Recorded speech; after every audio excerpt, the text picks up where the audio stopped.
They shipped her west like cargo, but what arrived in that dusty town would ignite a war that had burned for 40 miles in every direction. If you're ready for a tale that'll grip your soul tighter than a hangman's noose, hit that subscribe button and let's ride into the heart of darkness together. Picture this, 1882, the unforgiving territory of New Mexico, where the sun beats down mercilessly on a town called Bitter Creek, population 127 souls, each one hanging onto life by threads thinner than spider silk. The railroad had promised prosperity, but all it delivered was dust, desperation, and men who'd forgotten what it meant to be human. Here, where the wind carries both dreams and death in equal measure, stood a weathered church that hadn't seen a wedding in 3 long years. Thomas Mitchell, the town's reluctant sheriff, wore his badge like a millstone around his neck. At 35, his hands bore the scars of countless draws, his eyes held the weight of too many graves he'd helped dig, and his heart carried a burden that whispered his name in the darkness. He'd sent away for a mail-order bride, not for love, but for something far more dangerous, hope. The advertisement had cost him 2 months' pay, but loneliness, he'd learned, was a debt that compounded daily. What rode into Bitter Creek on that September morning wasn't what any man expected. Elena Vasquez stepped down from the stagecoach with the grace of a wildcat and the fire of a woman who'd already died once and crawled back from hell. Her traveling dress was torn at the sleeves, her dark hair escaped its pins like wild Mustang's mane, and in her eyes burned something that made hardened cowboys cross themselves and look away. She carried no luggage, only a leather satchel that seemed too heavy for its size and secrets that ran deeper than the Rio Grande. Sheriff Mitchell's hands trembled as he approached the stagecoach, not from fear of gunfights or outlaws, but from something far more terrifying, the possibility of happiness. The whole town had gathered, their whispers cutting through the desert air like buzzards circling carrion. When Elena's boots hit the dusty ground, silence fell over Bitter Creek like a funeral shroud. She looked at Thomas with eyes that had seen empires crumble, and spoke her first words in English. "You are not what I expected either, Sheriff." The stagecoach driver, old Pete Garrison, leaned down and whispered urgently in Thomas's ear, "That woman's been running from something fierce, Sheriff. Paid triple fare and kept looking over her shoulder every mile from Santa Fe. Whatever demons are chasing her, they ain't the kind you can put in jail cells." Pete's weathered face was pale as winter bone, and his hands shook as he unloaded Elena's single bag, a bag that clinked with the sound of metal against metal, heavy and ominous. As Elena walked toward the church where their wedding was meant to take place, the townspeople parted like the Red Sea, sensing something electric in the air around her. Children hid behind their mothers' skirts, horses nickered nervously, and even the town's meanest dog slunk away with its tail between its legs. The preacher, Reverend Hayes, stood in the doorway of his church, Bible clutched to his chest like armor, sweat beading on his forehead despite the evening cool. But what happened next would change everything about what they thought they knew about Elena Vasquez. Elena's wedding dress hung in the hotel room like a ghost, white silk that seemed to glow with its own light in the dim lampshine. But instead of preparing for her ceremony, she sat at the window, watching the horizon with the intensity of a hawk hunting prey.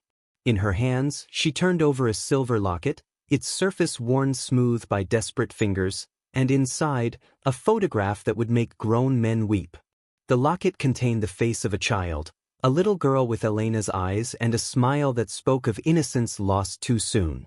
Thomas knocked softly at her door, carrying wildflowers he'd picked himself, a gesture that felt foolish now in the presence of her profound sadness. When she opened the door, he saw tears on her cheeks like diamonds scattered on dark earth, and he knew without asking that this woman carried grief deeper than any mine shaft. "The child in the locket," he said gently, "she has your eyes." Elena's hand flew to her throat, clutching the silver pendant as if it might disappear like everything else she'd ever loved. "My daughter, Isabella," Elena whispered, her accent making the name sound like a prayer. She would be 7 now if the fever hadn't. Her voice broke like glass against stone, and Thomas felt something shift in his chest, not just attraction, but recognition. They were both survivors of losses that had carved them hollow, both refugees from their own broken dreams.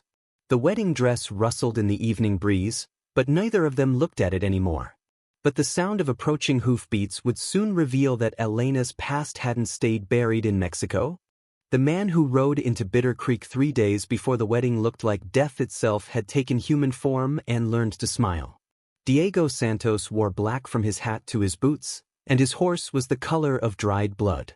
He asked questions in the saloon with a voice smooth as aged whiskey, inquiring about a woman matching Elena's description, offering gold coins that glinted like fallen stars in the lamplight. The bartender, Jake Morrison, had seen enough trouble in his lifetime to recognize it when it walked through his doors. "She murdered my brother," Diego told the gathered drinkers, his words cutting through the smoke and conversation like a blade through silk. "Shot him in cold blood down in Juarez, took his money and his horse, left his children orphans and his wife a widow. I've been tracking her for 8 months, following her trail of blood and broken promises." His hand rested casually on his gun, a Colt .45 with ivory handles worn smooth by countless draws, and every man in the saloon felt the temperature drop 10 degrees.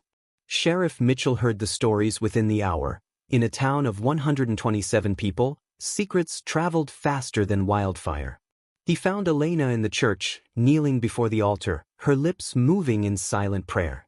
When he told her about Diego's accusations, she didn't deny them. She simply looked up at the wooden cross and said, "Some sins follow you to the grave, Sheriff.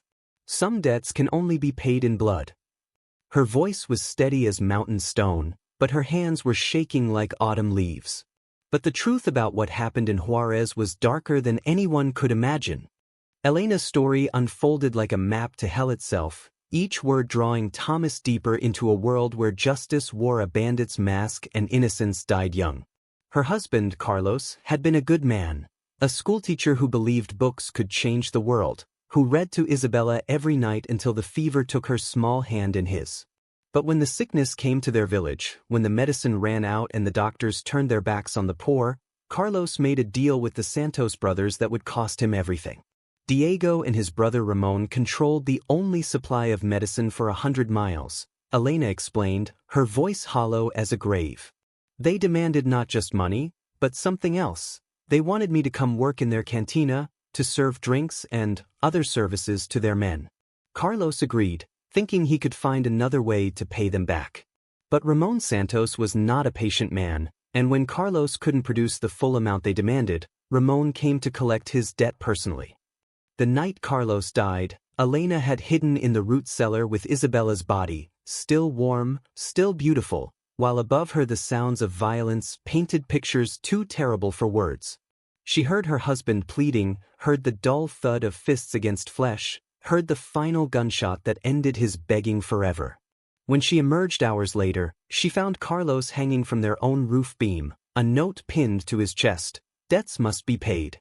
You belong to us now." But what Elena did next would transform her from victim to legend. Vengeance, Elena learned, was a skill that could be taught like reading or arithmetic, if you had the right teacher. Old Miguel, the village drunk who'd once been a gunfighter of considerable reputation, saw something in her eyes the morning after the funeral that reminded him of his younger self. "Grief can make a woman dangerous," he told her, "but rage can make her unstoppable." For 3 months, while the Santos brothers believed her broken and compliant, Miguel taught her to shoot, to move, to think like death incarnate. The ivory-handled Colt .38 that Miguel gave her had been his wife's gun, carried through the revolution and baptized in the blood of corrupt federals.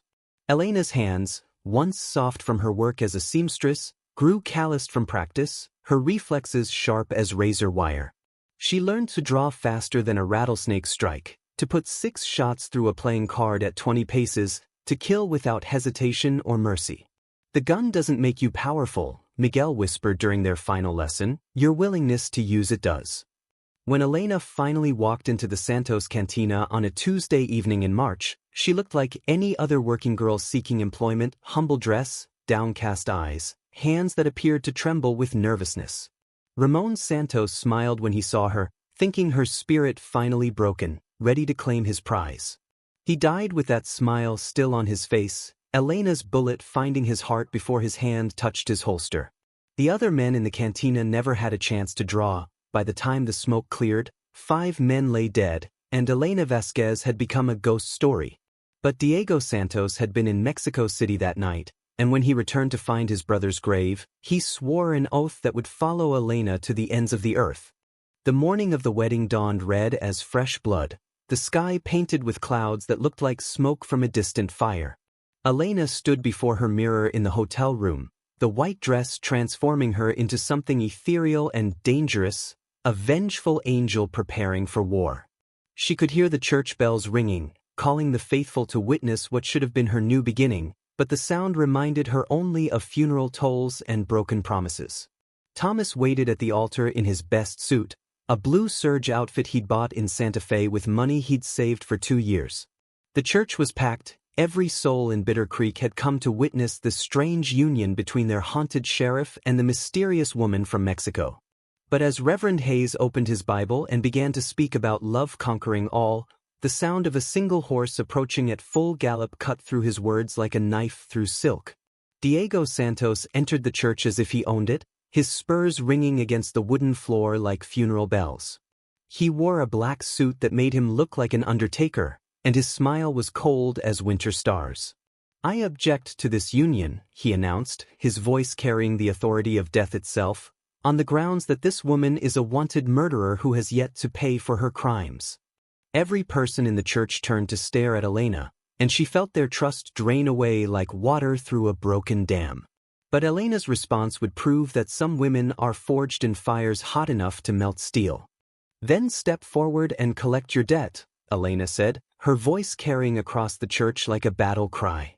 She reached up and tore away her wedding veil, letting it fall to the floor like a surrender flag, her dark hair spilling free in defiance of convention.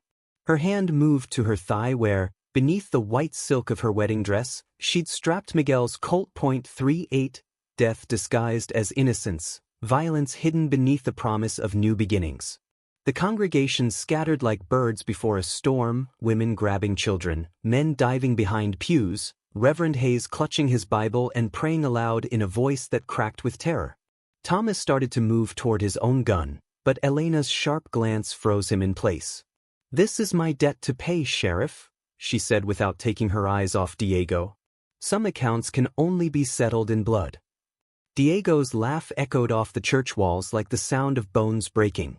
"You think you can outdraw me, woman? I've killed 37 men, each one faster than you could ever be.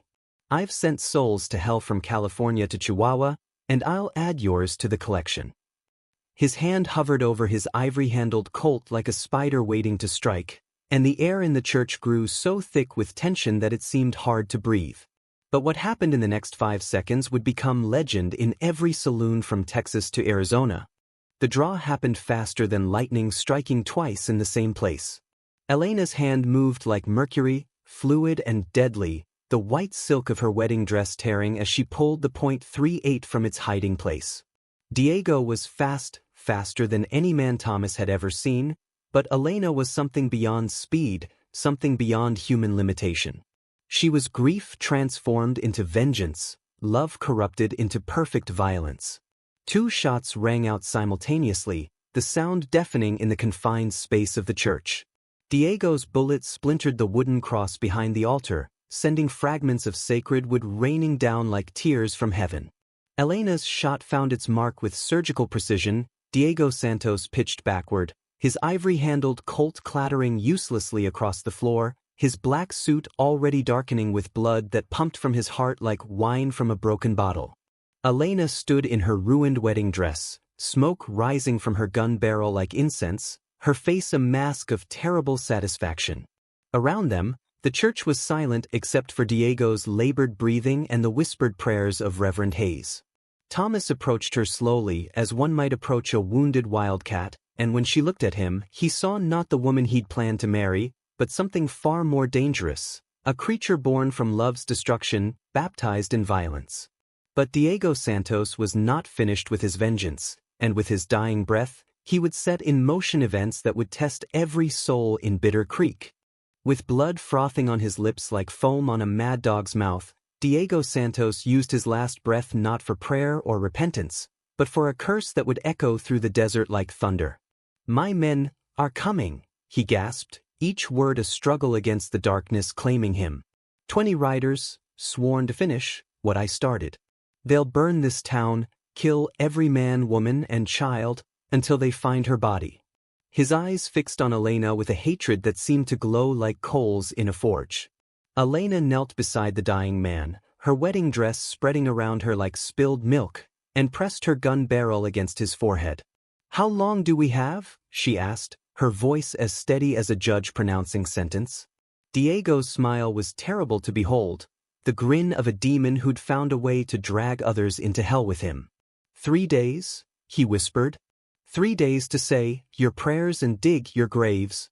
They'll follow my horse's trail, right to your door. The church erupted in chaos as Diego Santos breathed his last, the townspeople realizing that their simple lives were about to become casualties in a war that wasn't of their making. Some wanted to flee immediately, to pack what they could carry and disappear into the desert before the Santos gang arrived. Others, led by Thomas, argued for making a stand, fortifying the town, gathering weapons, preparing for siege.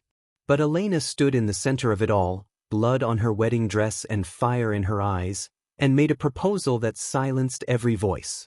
But her plan would require sacrifices that would test the very soul of Bitter Creek. "Give me a horse and 40 miles head start," Elena announced, her voice cutting through the panic discussions like a sword through silk. "I'll lead them away from here, draw them into the desert where there's nothing but sand and sun to witness what happens next. The Santos gang wants me, not you. Without me here, you're just another dusty town they'll ride past without a second thought." Thomas stepped forward, his sheriff's badge catching the lamplight like a fallen star. "And what happens when they catch you alone out there? You may be fast with a gun, Elena, but you can't fight 20 men by yourself. That's not survival, that's suicide with style." But even as he spoke, he could see the determination in her eyes, the same look she'd worn when she faced Diego Santos in God's house. Elena walked to where Diego's body lay cooling on the church floor and picked up his ivory-handled Colt, checking its weight, testing its balance. "I won't be alone," she said quietly. "The desert has its own justice, and I know places out there where 20 men can be reduced to numbers more manageable for a woman with nothing left to lose. Besides," she added, looking directly at Thomas, "some debts can only be paid by the person who owes them." But Thomas Mitchell had fallen in love with a ghost, and ghosts, he was learning, were harder to hold than desert wind. The dawn of the third day painted the sky the color of fresh blood, and Elena Vasquez rode out of Bitter Creek like death itself had learned to sit a saddle. She wore her wedding dress still, now torn and stained with Diego's blood, transformed from a symbol of new beginnings into a banner of war. Behind her, 20 miles back but closing fast, rode the Santos gang, 20 of the hardest, most vicious men the Mexican border had ever produced, each one sworn to avenge their fallen patron. Thomas Mitchell followed her despite her protests, despite the danger, despite the voice in his head that whispered he was riding toward his own grave. He deputized 6 townsmen and armed them with every rifle and pistol Bitter Creek could muster, but deep in his heart, he knew they were riding not to victory but to witness something that would be whispered about in cantinas for generations. Elena had chosen her battleground carefully, Devil's Canyon, where the walls rose 200 feet on either side and the only way out was the way you came in. When the Santos gang finally cornered them in that narrow defile, with the sun beating down like God's own judgment and the air shimmering with heat that could drive men mad, Elena Vasquez did something that no one expected. She dismounted from her horse, walked 20 paces toward the gang, and called out the name of their leader, Juan Carlos Santos, cousin to Diego, brother to Ramon. "I have something that belongs to your family." From her dress, she pulled out a leather bag heavy with gold coins, Diego's share of a dozen robberies, a fortune in stolen wealth.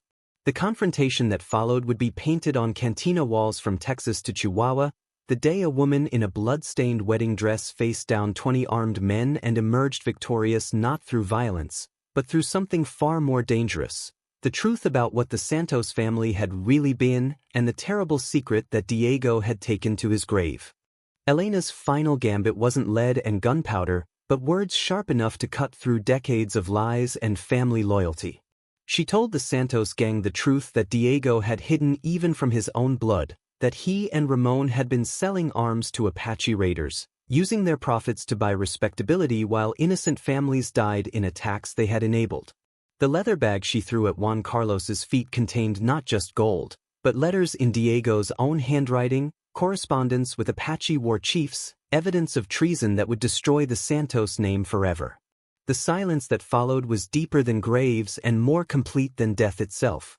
Juan Carlos Santos, a man who'd killed his first enemy at 14 and never looked back, stood in the desert sun with his family's shame spread before him like entrails spilled from a gutted animal. Some debts, Elena had learned, were paid not in blood but in truth, and the truth about the Santos brothers was a poison that would kill their legend more surely than any bullet. When the dust finally settled and the last of the Santos riders had disappeared into the horizon, Elena Vasquez stood alone in Devil's Canyon, her wedding dress finally clean in the purifying desert wind. Thomas found her there as the sun was setting, painting the canyon walls red as old blood, and asked her the question that had been burning in his heart for 3 days, "Will you come back to Bitter Creek with me?" Not as a mail-order bride, not as someone running from the past, but as the woman you've chosen to become. Elena's answer would echo in Thomas Mitchell's dreams for the rest of his life, a whisper of possibility in a world where second chances were rarer than water in the desert. What choice would you make if your past came calling with 20 armed men and vengeance in their hearts? Comment below and subscribe for more tales from the untamed frontier, where justice wore many faces and love was always worth fighting for.